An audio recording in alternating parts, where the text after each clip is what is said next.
یکی دیگه از حرکت هایی که برای قسمت سینه میشه استفاده کرد حرکت شنا یا همون شنا سوئدی هست. دست ها رو میگیریم، پاها روی پد قرار میگیره جوری که تنه در حالت افق باشه. حرکت رو انجام میدیم.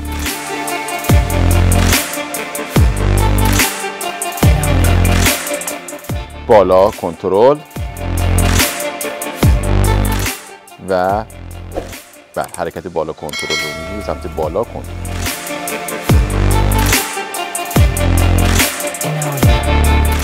پایین کنترل.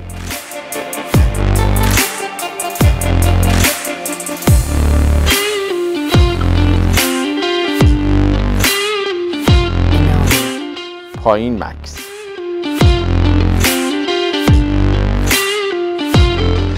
حدود 3 ثانیه مکس داریم. این حرکت رو به صورت دست باز هم میشه انجام داد. تنه بهتره که در سطح افق باشه و سر رو به رو.